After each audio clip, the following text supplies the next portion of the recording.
literally party line. Hot Talk 560, KSFO.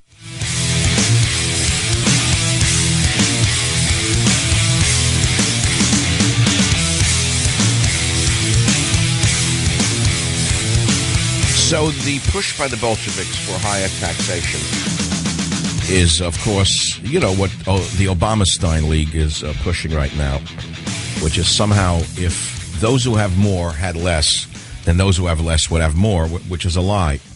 Let me give you one example. This article that's in the New York Times, which shows how executives lived in the 1950s. Let's focus on one aspect of it, which is yachting, because I'm a boater. So it says in 1930, they're going back years before, Fred Fisher, who built the body by Fisher for General Motors, cruised around in vessels 235 feet long. J.P. Morgan had just built his fourth Corsair at 343 feet. Today, meaning 1950s, 75 feet is considered a lot of yacht.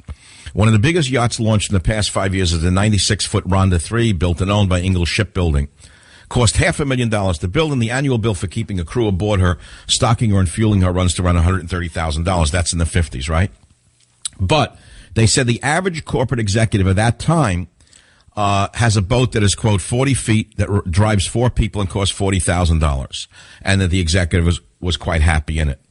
Now, let's look back at the golden age of the 1930s when yachts were big and crews that were necessary to run these boats cost an awful lot to run. Those were jobs. They still are. When you kill the boat business, as Obama is going to do, as sure as I'm sitting here, it happened once before, all the boats that are built in America will no longer be built here. All of the crew jobs will disappear. The few manufacturers who are left who still make parts for yachts, the Caterpillar Corporation who makes the engines, the Cummins Corporation who makes engines for yachts, will probably suffer and go out of business to a great extent. You will lose jobs. You will lose manufacturing that's scarce in this country. You will lose an entire industry. This is what happens when you tax an industry to death. This is something that the people on the bottom cannot understand. They think like children do. I was once a child. I know how children think, but I became a man, and now I think like a man. When I was a child and I was sitting in my father's car going to work when I didn't want to go to work on the weekends, and I didn't like going to work. I glorify it in my book, Train Tracks, because looking back, maybe there was some charm in it. And I suggest you read the book to see some of the charm I saw in the child labor in Train Tracks.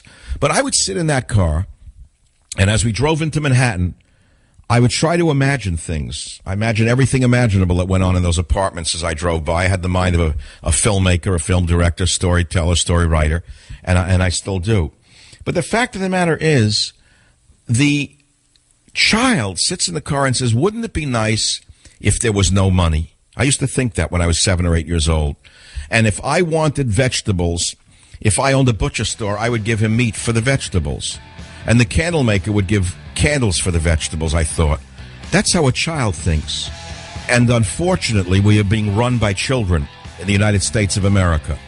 And demagogues like Nancy Pelosi and Barack Hussein Obama, who speak to people as though they are children. Now when the day goes to sleep and the full moon looks. Call Michael right now at 855-400-SAVAGE. That's 855-400-7200.